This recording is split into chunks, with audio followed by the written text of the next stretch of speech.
got questions, we got answers. The Last Minute Fantasy Scramble starts in 10, 9, 8, 7, 6, 5, 4, 3, 2. Welcome to the Last Minute Fantasy Scramble. My name is Kevin Macartney. Alongside me today, we got Bobby Digital Janas, and joining us in this time, we have Bud Stanio. Bud, how you doing today? Good, K-Mac. Great to be here. All right, so we're gonna get right into it today. Bobby, I know you're there as well. How's it going for you? I'm ready to go, man. It's football Sunday, week 3. We got football. Let's do it. All right, we're going to hop right into it. So this Thursday, we had a pretty big game as far as fantasy was concerned. A lot of people were high up on Gardner Minshew. We all saw how that went collectively. But we're going to break this down team by team, starting with the Miami Dolphins. Bobby, what do you think about those Dolphins players and who showed up? I mean, as a Dolphins fan, first of all, the whole team showed up when it comes to, real life football. So I was very happy with that, and I guess somewhat surprised. But first of all, let's start with the wide receivers because most people drafted Devontae Parker. Parker was coming in with a hamstring, but he put up a solid 5 catches for 69 yards on 5 targets against a young rookie corner, Henderson in the Jaguars, who has shown some flashes, but Parker's shown that he's been able to win those matchups. So he now has 10 days to rest up. Good sign for Parker. Myles Gaskin, too. A lot of people picked him up and started him as maybe a desperation running back, but he played 75% of the snaps, and he was clearly the featured back. He had 22 carries for only 66 yards, but he had also 5 receptions for 29 yards, a solid 14.5 fantasy points in PPR, and Gaskin 27 touches. I mean, any running back that gets that type of volume, despite Jordan Howard coming in and vulturing him on the goal line, is valuable in fantasy. So that was quite a surprise. And K-Mac, you called it on Ryan Fitzpatrick. 18 for 20, 160 yards, 2 touchdowns. He also had 7 carries for 38 yards and a touchdown, 25 points, fantasy points.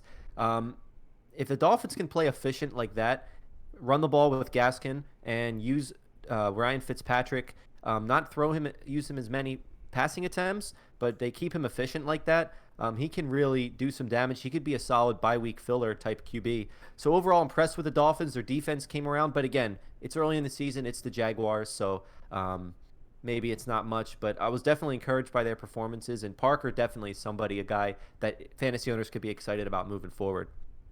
Absolutely. Look at guys like Mike Gesicki also definitely showing what he's capable of. As far as Ryan Fitzpatrick is concerned, he's definitely a guy that you need to look at the matchups to see what he's going to do. He could either go off for 4 touchdowns or 4 interceptions. You never really know. But taking a look over at the Jaguars side, I know we talked a lot about one man last week, but you could probably guess who this is because he went off on Thursday night. But what do you think about those Jaguars? Oh, the man that you're talking about, is it James Robinson, Mr. J-Rob? Love that guy, man. I scooped him up in 3 or 4 leagues. He really showed up, and it's pretty evident now that the Jaguars are going to use him as a workhorse, like, going forward. So, and one of the things that you could take away from his game is that he out-received the wide receivers, right? So he was 6 of 6 for 83 yards just on catches alone. His ground game was pretty good, but keep in mind that the Jaguars were playing from behind at the very get-go of this game. So there wasn't a whole lot of running being involved, but he still had 11 carries of 46 yards, and he punched in 2 TDs. So anybody who bought into that hype for J-Rob is looking pretty good right now, especially coming like 30 points in ESPN PPR. So I'm really happy. I start him as a flex in 3 of my leagues. So I'm already like ahead of the curve on that one. But so talking about hype, let's go to Gardner Minshew, who did not have a good game based on the hype that everybody was pushing. He had a good first 2 weeks. I mean, his completion percentage is the one thing that everybody is super awesome on. He usually floats around 70%. And he did 70% in this game, but he threw an interception. He was sacked 4 times. The O-line was always pressured.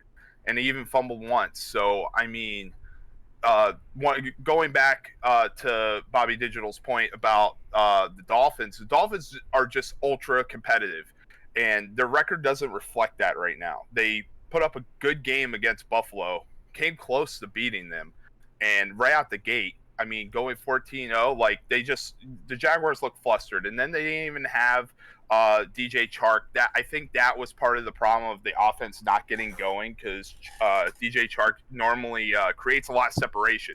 He's one of those deep threat guys, and he kind of in turn helps the other guys. Laviska Shenault, the rookie, he only got 5 of 6 for 33 yards. Cole only had 4 or 5 for 43 yards. Those guys are kind of like wait and see guys. I don't see them having any kind of value right now. If Chark comes back, I would probably put Laviska Shenault as a guy to watch, just because he has the capability of being great. Yeah, and even with a beaten up Dolphins secondary, that Jacksonville offense looks stagnant without having Chark in there. You definitely see that chemistry between him and Minshew, and I feel it definitely showed with his absence. So, I did want to move ahead. It is 11:30. We have some injury reports coming out. We have breaking news here. Julio Jones has been listed as inactive for Sunday's game against the Bears. He's one of the top ones mentioned here. There are some other fantasy implications down the line. Duke Johnson is inactive for the Houston Texans. Who else do we have over here? Bobby, do you have anybody who you're looking at who's going to make a big impact who is not going to be playing in today's game? Well, I'm still the list of inactives is coming out, so I saw the Julio one. For one later on, Devontae Adams is listed as doubtful. He's playing in Sunday Night Football. He's been dealing with a hamstring injury, so he's been a stud in week 1, and a lot of people have him on the roster. So just a heads up, if anyone has Devontae Adams still in there, he is listed as doubtful. Don't take the chance on Sunday Night Football. Find a replacement for him. Yeah, absolutely. Other guys out, Zach Moss. That Devin Singletary may be a good fantasy option in there without Zach Moss. I know, Bud, you're a Bills fan. What do you think about their backfield? I think it's great. We've seen a lot of passing from the Bills in the last couple weeks, and that's kind of, they want to see what Josh Allen can do. It's like, we've given you the weapons, so now show us. So now it's always been like kind of like a 60-40 split, almost 50-50, which is pretty much what we've come to know. So last week, Devin Singletary had 12 carries and Zach Moss had 8. So, I mean, if he's out, Devin Singletary's going to get that, but he's also going to get passing down work too. But the one thing that worries me about that is Josh Allen is the ultimate touchdown vulture in the rushing game. So Singletary might be a good like flex option, but beyond that, just keep in mind that Josh Allen may get some rushing work this game. Yeah, absolutely. And speaking of another injury situation, the San Francisco 49ers were decimated last week. This week, Jimmy Garoppolo, George Kittle, Raheem Mostert, they're all out. Bobby, what do you think kind of impact is going to have on that 49ers team, and who's going to be able to step up this week? Yeah, I mean, there's been a lot of injuries going around the NFL, and like you mentioned, the 49ers have been hit arguably the hardest. I am looking at Jerick McKinnon. I know it's been a popular waiver pickup, but when you think about it, Kittle's out, and they have their top 2 running backs out. Nick Mullins is in. But you would think that Jerick McKinnon, coming off of 2 years of being out of football with some bad knees, you would think that he might not get a substantial load, and you will see a lot of Jeff Wilson Jr. But you have to remember this, though. Throughout the week, Kyle Shanahan backed Jerick McKinnon up. He said that the doctors have cleared McKinnon for full workload ready in the beginning of the season. He kept him around, and McKinnon got 6 touches in week 1, only 3 touches last week, but looked really good. So he's going to see more opportunities. And in PPR leagues especially, McKinnon doesn't need to have 20, 25 touches to make an impact on this game. You'd expect his touches would at least go up to 10 to 15. And for me, that's productive enough. The guy is explosive. He looked really good. And we all know how valuable the running backs in Kyle Shanahan's scheme can be. And you know they're going to get him the ball. They're going to try to get him involved, especially being down their playmakers. And they may, who knows, they might even have to play a little bit of catch-up this game with so many injuries on defense. Not only Nick Bosa on the line is out for the year, but they have some guys in the secondary. Richard Sherman's out for this game. And I know the Giants aren't the scariest team, but they still have capable enough weapons. I mean, Daniel Jones, they can go to Sterling Shepard, who's healthy, Darius Slayton, as well as Evan Ingram. And the 49ers might have to throw to keep pace. So Jerick McKinnon is a guy I think that can step up. He's got a lot of high upside, especially for guys like Barkley or McCaffrey, those who have rostered them, especially Barkley being out for the year. McKinnon can be a high upside option this week. Yeah, that's for sure. Another thing, A.J. Brown is set to miss his second straight game. What do you think that impacts the rest of their offense? Bud, we'll hear what you have to say. All right, so I'm really glad I didn't draft A.J. Brown because I was looking at him on, like, all my lists, and I would be wigging out right now if I had him. The latest stuff that's pretty much been coming out about this, it looks like his knee bruise is like pretty significant. It's probably going to be even longer than he already is out. But if you haven't gotten him yet and he's still available in leagues, and I don't understand this, Corey Davis is a guy to pick up right now. Go get him. His last 24 catches have all either been first downs or touchdowns. Like, so he's getting the volume. He didn't have a super great week. He cracked double digits in PPR, but he's going to get the catches, and I mean the rest are going to go to the other guys like Humphreys and stuff. But also Jonnu Smith is going to get a lot of work, and that guy he's awesome. He's such a freak. He's a big guy, and he's a good catching tight end.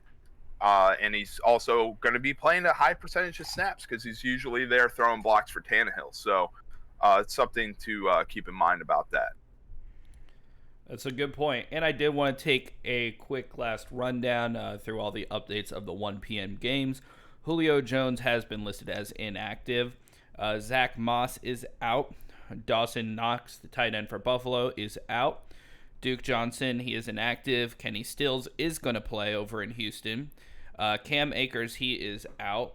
Malcolm Brown is going to be playing, though, and he'll be splitting some time with Darrell Henderson. Josh Jacobs, it is questionable. He did practice on Friday, and he is looking like he's going to play. Henry Ruggs, he's out. Darren Waller, he is questionable, so we're still waiting to hear more about him. James White, a very unfortunate situation what happened with him, but he is still not going to be playing. Julian Edelman, he is going to be playing. N'Keal Harry's going to be playing. Alshon Jeffrey is out. Jalen Reagor's out. Jimmy Garoppolo out. Tevin Coleman out. Raheem Mostert out. George Kittle out. So, yeah, again, this is just a beaten up San Francisco team. A.J. Brown, as we said, is out. Steven Sims Jr. over in Washington is going to be playing. So that's all we have for the inactive report. Now, though, I want to break this down game by game. So this is how we're going to do it. Each of you are going to have about 30 seconds to give me all you have on these matchups. We are going to start over. Bobby, what do you think about the Chicago at Atlanta matchup? Go. Well, first of all, we know the Falcons have a lot of issues on defense, and their top CB, A.J. Terrell, tested positive for the virus. He's going to be out. So I would start your Bears. Aaron Robinson's due for a big game, and they're going to have to throw to keep pace with the Falcons, as well as David Montgomery's been really good. I like him. Falcons side, with Julio out, Ridley's going to be the number one. That may not be as good as you'd think. I would keep expectations in check for Ridley, even though he's still a stud. You start him. He's been really good, but the Bears still have a tougher defense. All right, that is it. Bud, let us know. LA Rams at Buffalo. Go. Let's go Bills. That's all I got to say about that. No, just kidding. So Josh Allen probably going to have a good game. He's had some pretty good games. Stephon Diggs looking for a good game. Only thing that worries me is Aaron Darnold. He's going to really be putting some pressure on Josh Allen. But Singletary is going to be the lead rusher there, so get him in on a flex spot. Going to the Rams. Goff looks pretty good. Bobby, we got football team at Browns. Go. Probably a low-scoring defensive game, I would think. Look for Hunt and Chubb to dominate.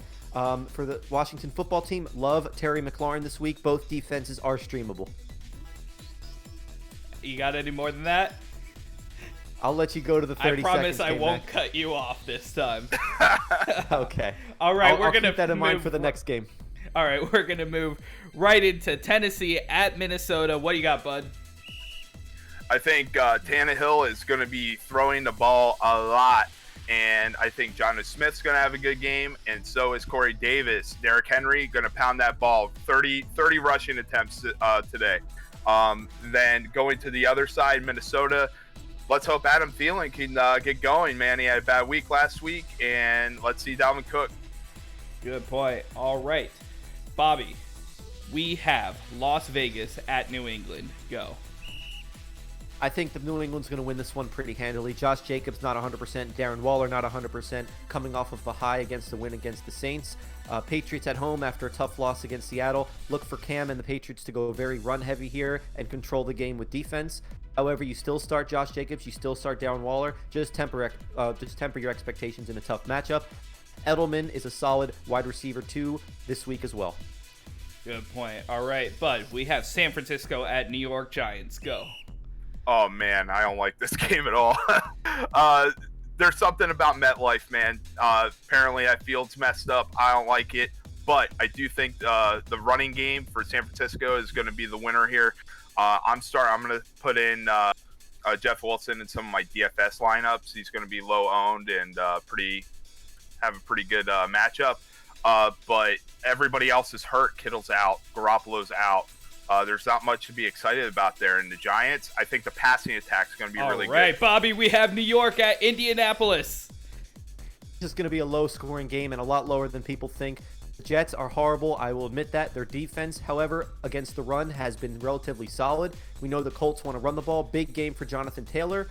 I think a potential bounce back for T.Y. Hilton. You're not starting anybody on the Jets, but it could be a low-scoring, boring type of game. You start T.Y. Hilton as a wide receiver 3. You start Jonathan Taylor as a top 10 back with upside.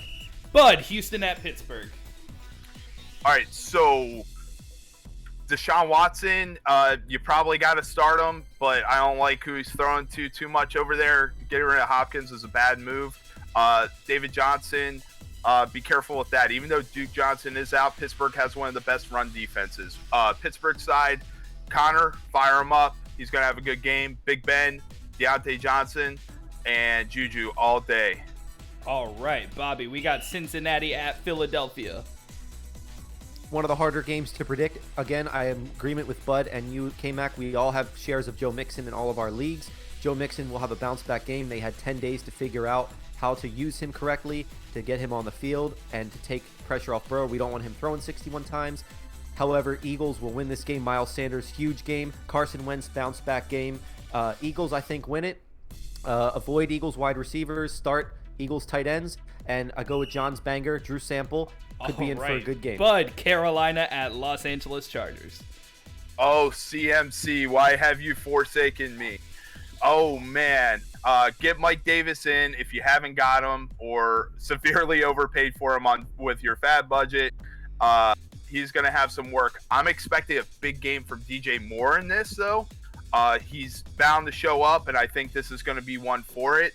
Charger-wise, you got to like Kelly, and you got to like Eckler. Roll with Eckler. All right, Bobby, Tampa Bay at Denver.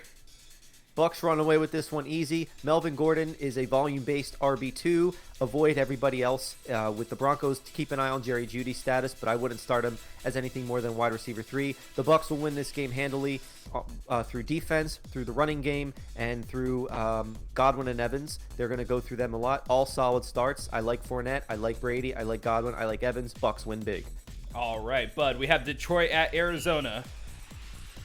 All right. Hoping Kenny Golladay is good to go. I'm going to be starting him today. He's there. If you picked him up as a wide receiver 1, treat him as such. Get him in and roll with him. I don't know what the running backs are going to do. Maybe Swift will have a good one. Arizona's offense, super high-powered. Kyler Murray, man, that guy is like the truth, I think. And I'm facing him. He's going to have a good game. He's going to hook up Hopkins and Isabella. Bobby, we got Dallas at Seattle. Go. I'm so glad you gave me this game, K-Mac. Simple. This is going to be a shootout. It's the highest over/under of the week. You have two of the best quarterbacks, best offenses in football right now, along with two of the worst pass defenses in football right now. You want every piece of this game. Get everybody in your lineup. Lockett, Metcalf, Wilson, Prescott, Carson, the Dallas wide receivers, Dalton Schultz. Get them in your lineup. Sit the defenses. All right, so not starting the Dallas defense. But No. Sunday Night Football, Green Bay, New Orleans. Go. Well, everything he said about the Dallas and Seattle game, I want every piece of it. Going to Sunday Night Football, Green Bay. So you got no Devontae Adams. MVS is probably going to get some shares, maybe Lazard. But I'm rolling with Aaron Jones, man. That's my dude right there. And he's going to go against a tough run defense in New Orleans. New Orleans, man, if you're relying on Manny Sanders, I don't know what to say. But Drew Monday Brees- Night Football, Bobby. Kansas City at Baltimore. Let's finish it off. 4 words, game of the year. It has that Rams-Chiefs feel from 2018. You're going to start everybody in this matchup. It's going to be two of the best teams, I believe, even in the NFL. It's going to be a marquee, great matchup. Two smart coaches. And fantasy-wise, you start Mahomes, you start Kelsey, you start Edwards-Helaire. I'm not scared of the defenses in this one. I know the Ravens have a good one, but you start everyone in a potential firework game and sit back and giddy up. All right, that is it. Thank you for surviving that. That was fun. All right. So I know that we cut you off a little bit with some of those there, but I want to start with you. Is there any matchup in there that you want to explore just a little bit more to just given those fantasy implications? You meaning you're referring to me, K-Mac? You meaning Bud. Sorry about that. That's okay. Yeah, so one I might want to take a deeper look at is probably that Dallas-Seattle game. There's so much to like there. There's a lot of high volume things happening, and on both sides. But you really wonder if it's good, what team is going to win. But yeah, with the over under being so high, I mean, there's a lot of different possibilities on each side of the ball that you can roll with. I roll like with a Russell Wilson, Tyler Lockett stack, and it's just proved so beneficial. And he's still going to get the ball even with DK being there. But Russell Wilson is one of the most accurate and fantasy winning quarterbacks, in my opinion, in the last like 3 seasons. Keep rolling with it. If you want to win leagues, you have to have consistent players, and he's one of those guys. As far as Dallas is concerned, Dak Prescott's really shown us he's like the real deal. But keep in mind, it is the Cowboys, and they've been known to like let us down certain weeks. So having any of the wide receivers there is a great thing too. Amari Cooper is awesome.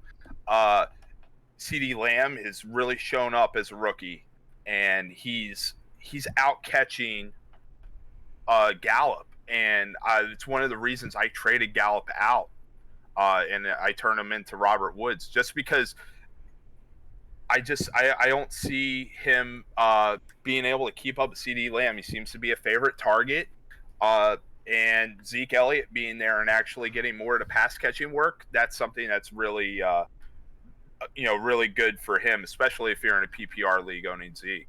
Yeah, there's definitely so many options on both of those squads. Now, Bobby, was there anything else that you wanted to break down further as far as the matchups are concerned? Just 2 things going off what Bud said. First of all, Bud, I want to be in your league if someone's going to accept Michael Gallup for Robert Woods. That was an excellent trade, man, if I might say so myself. Yeah, it was more of a package deal. Okay. I threw in Ronald Jones just because the guy owned Barkley, so he was desperate, and I also got Tony Pollard back as a Zeke owner. So I locked up a handcuff, and I got a good receiver in return. That's a great trade, man. That's and real quick, just one thing I just want to point out. When it comes to trading, you got to look at, like Bud did, you got to look at the rosters in the league. If somebody's 0-2 and they, for example, they lost Barkley or something, that's something you could take advantage of. Maybe you're sitting pretty at 2-0 and you have some package guys you can offer for a better player. That's something to look into. Look at the records, look at other people's rosters, kind of see what's going on, kind of make some good deals and maximize your roster. But going on back just real quick on that Seahawks game, I just want to let everyone know an insane stat here. So Russell Wilson, we all know how good he's been. He has 11 incompletions on the year so far, and he has 9 touchdowns. I mean, that's just absolutely ridiculous. And the fact that he's never even received a single MVP vote ever in his career is just beyond me. I'm so happy the Seahawks are finally deciding to end that old school 1980s offense of let's run the football on first and second down and then have Russ bail us out in the fourth quarter and throw.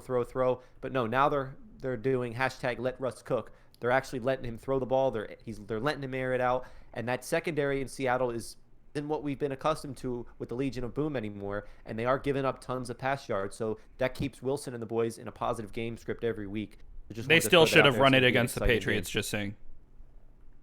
Not denying that at all. Yeah.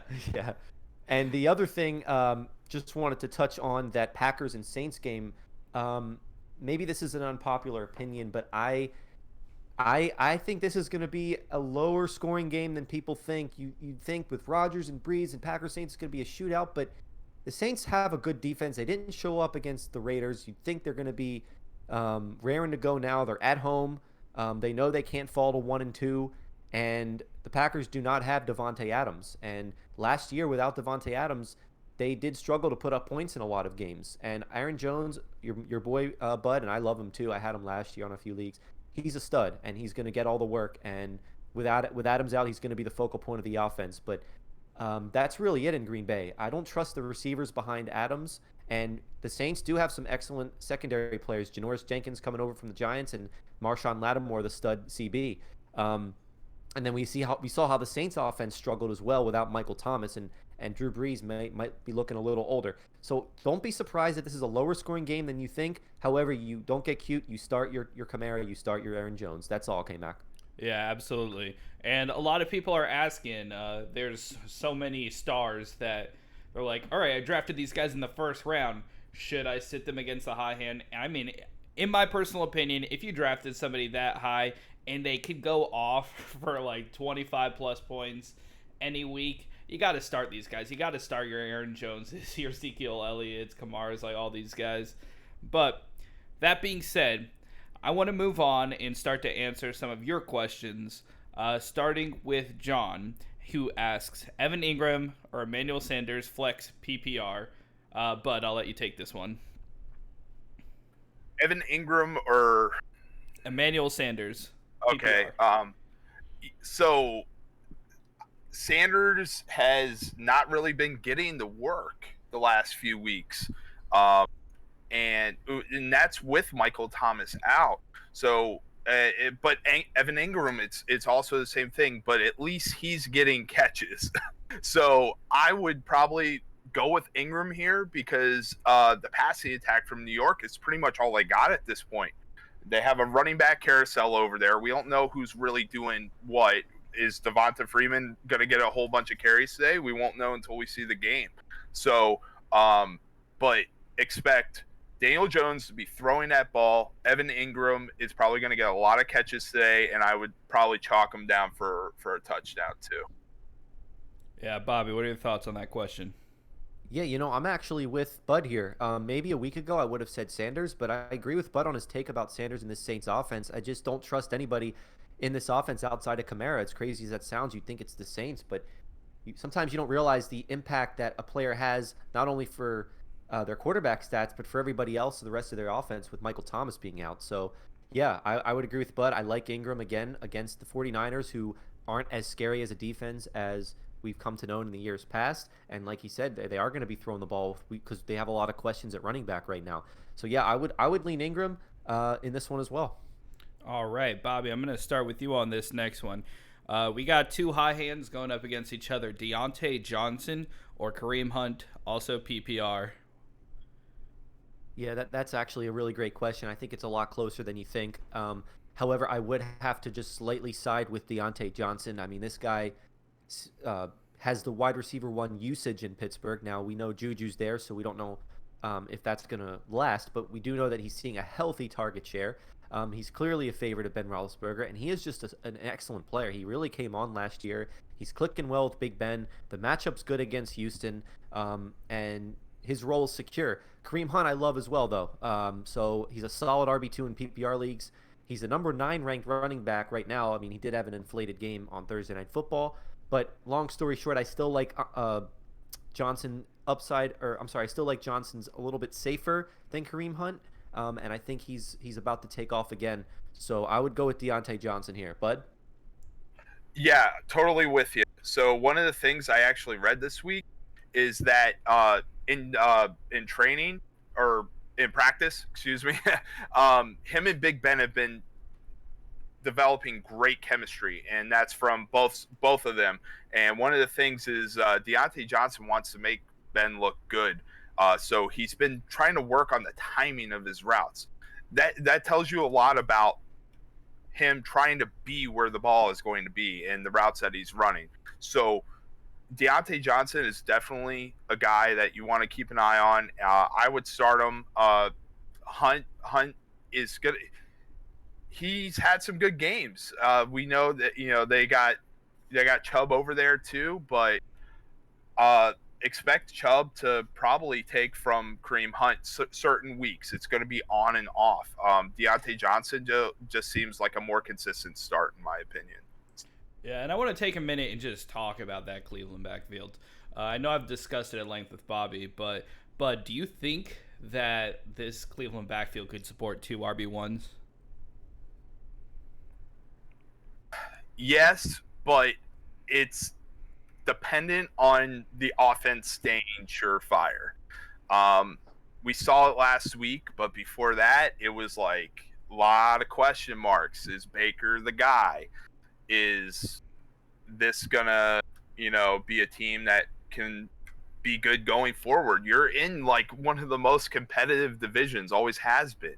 So, I mean, I think they can, but again, I think it's going to be on and off, and you're not going to have the kind of volume like even from Nick Chubb unless they like really stay surefire every week in, week out, that Nick Chubb is going to be putting up like Ezekiel Elliott numbers or like Josh Jacob numbers. I just don't know that if that's going to keep up, because one week it could be him, next week it could be Kareem Hunt. I'm a little sketchy on it.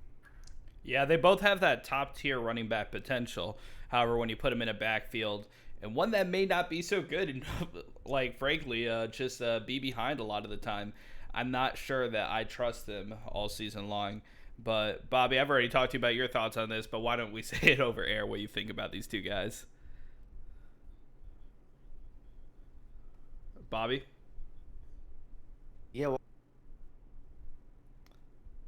All right, we lost Bobby. So I'm going to keep things moving. Yeah, I'll get back to you in a second. We have a question from Brandon. Okay, so should I start Hollywood, Woods, and Golladay, or sub one or more of them for either Cooks, MVS, or Traquan Smith? All right, so to clarify, he's got Hollywood, Woods, and Golladay. Wants to know if he should sub any of them for Cooks, MVS, or Traquan Smith. Bud, the floor is yours. Yeah, if you were to see that, this goes back to starting your studs and sitting your duds kind of deal. I'm really bullish on putting anybody receiving wise in for New Orleans right now, especially like the guys that you have going. Like even did he say Woods or Cooks? He said Woods, right? He's currently starting Woods and sitting Cooks. Okay, so even with Woods, like Cooks, we've seen like another thing that is a little tight. You have on the Houston side of things, Deshaun Watson is really struggling right now. So, and Woods is going against a good defender in Tre'Davious White. So even though that he has that matchup, I would say Woods is probably a better start. And MVS is probably going to get some volume. If that was a guy you maybe want to get in there, that would be a guy that I would look at. But yeah, I don't know about Cooks, man. Yeah, I personally think that they're good to just keep that lineup as is. I think between Hollywood Brown, Robert Woods, and Kenny Golladay, you got a pretty stacked team there. And Golladay, I know that there's some big question marks concerning him. Could potentially be playing in his first game back today. Bobby, what are your thoughts on Kenny Galladay's situation? All right. First off, is the audio good? Can you hear me, K-Mac? It is. Move ahead. Perfect. Yeah, so I actually, again, I'm a big investor in Golladay anyway. I have him in 3 out of the 4 of my leagues. Reports came out today. I've been following him closely. He's going to play, expected to play. He admitted himself he's not 100%. But the Lions were very cautious with him the last 2 weeks. And so you'd think that if he were okay enough to play, they're going to use him. And they really do need him. Matthew Stafford has only attempted 2 passes of over 30 yards so far. So they clearly miss Golladay. They clearly need Golladay, and they're going to need him especially this week against the Cardinals. We know they're going to put up tons of firepower with that offense, and the Lions' defense, frankly, is not very good. So here's the verdict on Golladay. We were talking about it, the whole theme of this show. You drafted him early. You get him in your lineup unless you're absolutely stacked at receiver, and you have 3 insanely good receivers that you can afford to sit Golladay, but in most cases, I don't think that's the case. You start Kenny Golladay. He's expected to play. You start him. Keep an eye on it. It's the late game, but he's expected to play. You start Kenny Golladay in most cases. Don't overthink it. All right. Oh, go ahead, bud. Yeah, I just wanted to jump in real quick. Kenny Golladay was a guy that I really wanted to target because I would go double running back and then start hunting my receivers then, and that's usually where you're able to get Kenny Golladay. So look, last season, here's some like really cool numbers, right? He has 26 contested catches, 22 receptions, gaining 20 plus yards, which is second in the whole league. And then 6 of his 8 red zone receptions were touchdowns. So keep that in mind when they're getting into the red zone. That's a guy that they're going to look for, and that's what makes Kenny Golladay such a great receiver because he's able to get those touchdowns, especially when it actually counts. And Stafford's healthy, expect him to get big numbers. And again, I want to just touch on that, but I'm sorry, K-Mac, real quick, that looking on the broader stats, Kenny Golladay last year, 1,190 yards, so almost 1,200 yards, and 11 touchdowns. And half the year that was without Matt Stafford. That was with the combination of David Blau, and I don't even know who their other quarterback was at that time. So again, those are great stats that you had about the red zone and the general stats about the yardage and the touchdowns. I mean, this guy is clearly a top end talent. And again, like it all goes back to it. You start him if he's healthy. Start your studs, sit your duds. And I'm guessing you're getting back at me interrupting for back in that segment when I might have interrupted you guys a few times. But moving on, we have a lot of Golladay questions. Another one coming in from Brittany. At the flex position, do we start Golladay, CeeDee Lamb, Woods, or Marquise Brown? Bud, the floor is yours. Can I get the options one more time?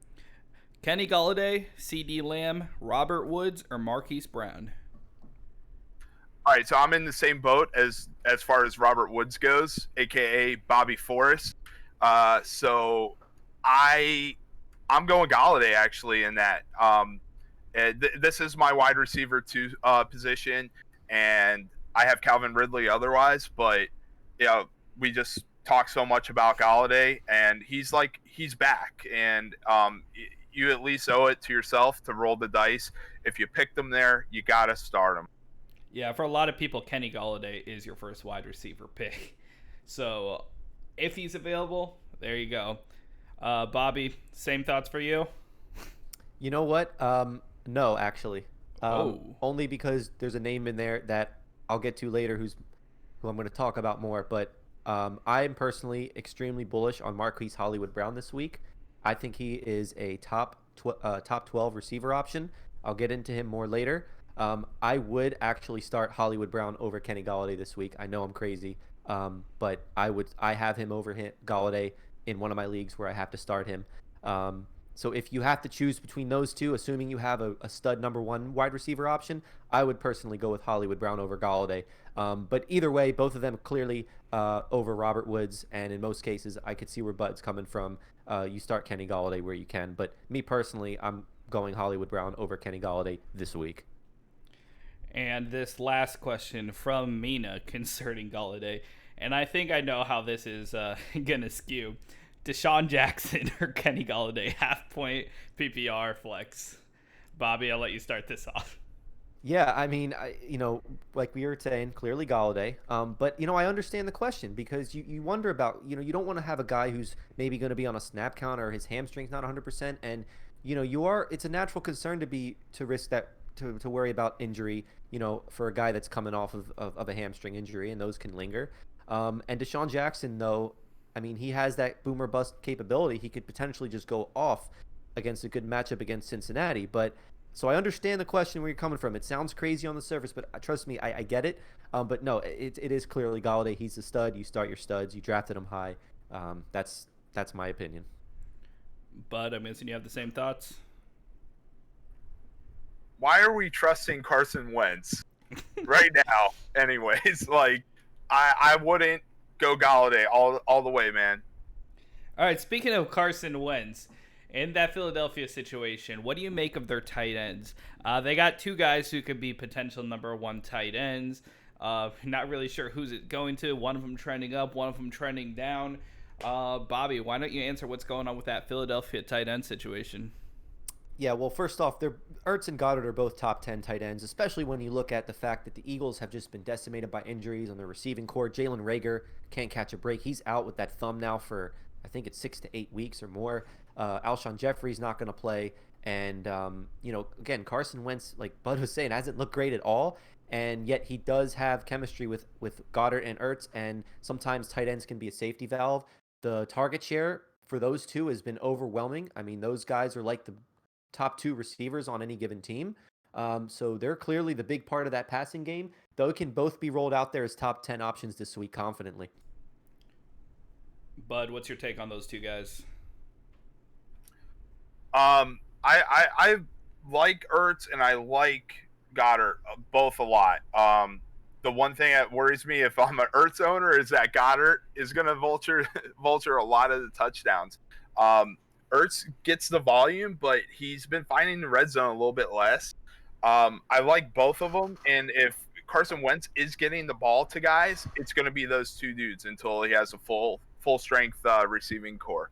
But if I had to choose, I would probably go Goddard, especially if you're doing some DFS lineups. That's probably a good guy that you want to go towards. I'm with you there, but I agree with you. All right. Now, this is a question that I've been seeing floating around a lot. So we have this matchup, Monday Night Football, one of the best offenses against one of the best defenses. A lot of people are hesitant to start the Mahomes, CEH, some of these Kansas City guys just because they're going up against that really tight Baltimore defense. Bobby, let's start with you. What do you think about people who question starting some of these guys when you come up against a defense that has been shutting down fantasy players? Yeah, they have been shutting down fantasy players. And, I can see the concern, but, these guys, you drafted Mahomes early. You drafted Tyreek Hill late first, early second, mid second, and Kelsey was going late second, early third. They're superstars. They're studs for a reason. The Chargers have a very tough defense, and they all still balled out last week. You start them, and I might not even say temper expectations because you never know that it could be a blowout or it could be a high-scoring game. They're just too good, and you don't sit them, and chances are you don't have better options anyway. Seeing again how you drafted those guys high, and they're just great players, and so I would not hesitate to roll those guys out there. Yeah, CEH came out of the gates like on fire with his week 1 performance. Came down to earth a little bit in week 2, but now matched up against that Ravens defense, there's a lot of people who are starting maybe Mike Davis or other guys fresh off the waiver wire in his place this week. But he's already shown that he has that breakout potential, and really against anybody he could do that work. Now, Bud, what are your thoughts about CEH in this matchup? I think it's going to be he's really going to be in for a rude awakening. I think we're going to see him shake his rookie nerves, though. I think he's going to have a pretty decent game. He's shown that he can ball out. So it's a matter of Kansas City really getting their tempo. And it's something I'll say a lot. And there are certain teams that rely on this, and they're one of the teams that does, and it shows. That's why they're able to come back and win Super Bowls. So it's a matter of Patrick Mahomes being able to exploit the defense, find a weakness, and get the ball moving. And then once they're getting consistent first downs and they're driving, that's where CEH is really going to find his bread and butter. Whether it's getting a pass from Mahomes, little play action, and just taking off, or punching it right up the middle. I think he's going to have a decent game, but it's consistent on the offense getting going.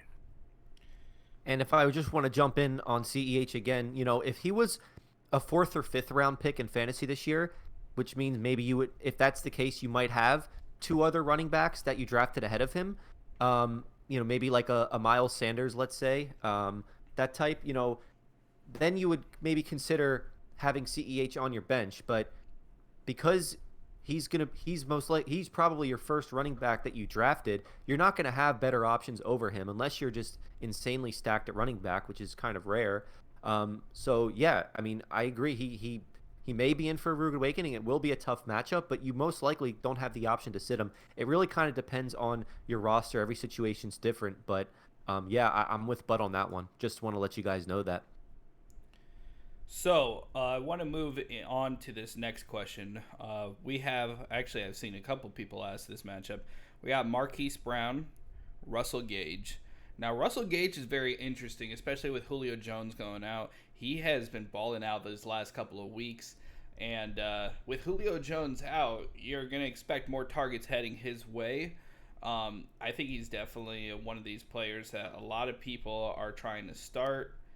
But I know that Marquise Brown is definitely one of your favorite guys this week, Bobby. But we're going to start with Bud. What do you think about these two guys in a PPR matchup? Hollywood's awesome. I'm starting him in one of my leagues. I actually think it's our league, K-Mac. But yeah, so Russell Gage is a guy that's kind of up and coming. Julio being out really helps him. Keep in mind that he has more receptions than Julio does this season. I don't think a lot of people talk about that. I know Julio's banged up, but he only has 11 receptions. Russell Gage has 15 and Calvin Ridley has 16. So they're getting a little bit more work than him. So you kind of wonder if Julio Jones is the guy that's just drawing all the coverage, and Russell Gage and Calvin Ridley are going to get, benefited from that. Now, I don't know if that's going to be the case today. I'm still expecting good games from both of them, but Russell Gage is getting the work. And so far, I mean, this season, he already has 160 yards and a touchdown. That's something to look forward to. I mean, if it's like a flex option and you're feeling like a risky play, you could go Gage, but I think Hollywood would probably be the better choice in what's bound to be a high-scoring matchup on Monday Night Football. Bobby, what are your thoughts on this? Yeah, and just real quick, I mentioned this on the Tuesday night show. When the Falcons traded Mohamed Sanu in the middle of the season last year, Russell Gage was averaging between 7 and 8 targets a game then. And it looks like the trend's continuing now. And we know that the Falcons are one of the pass-heaviest team in football. And like Bud pointed out, he already has 160 yards and a touchdown. So throughout, for the rest of the season, his outlook looks solid. It doesn't look like this is a fluke or anything like that. He can definitely be a serviceable wide receiver 3/flex option. But yeah, Hollywood Brown is the start here.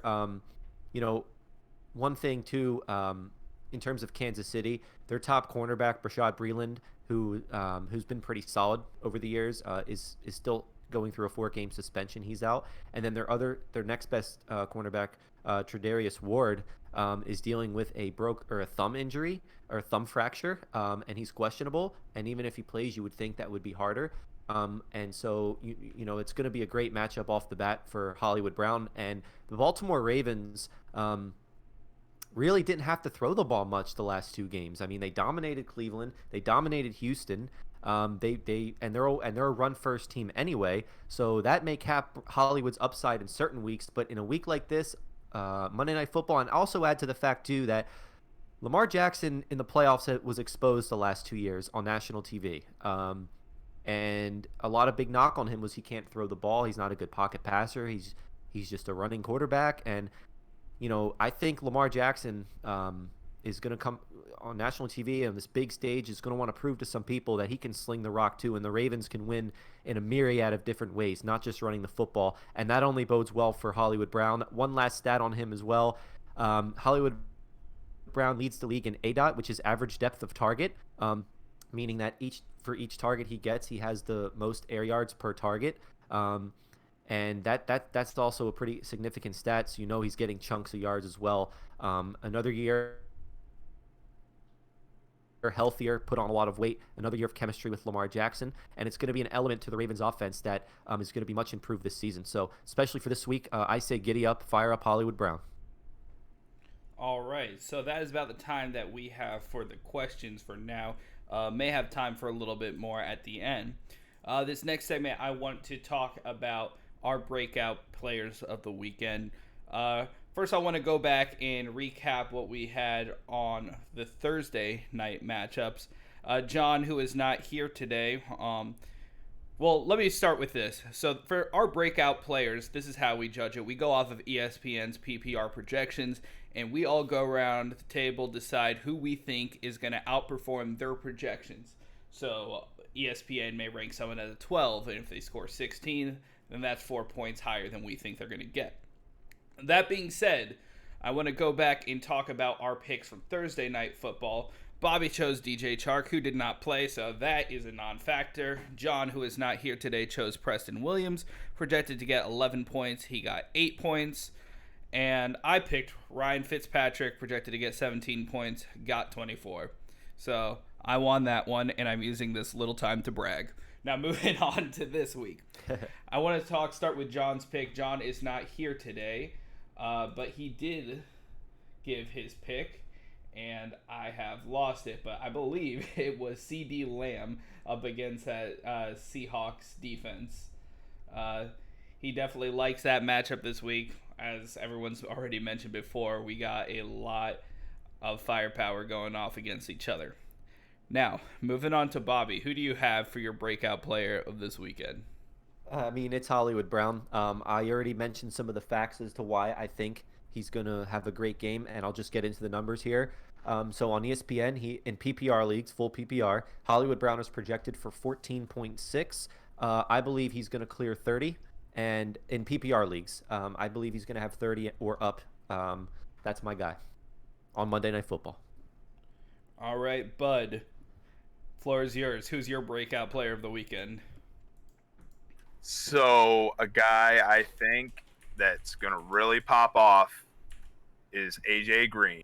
I'm expecting to have him have a great game. I'm trying to think about where he would be point-wise.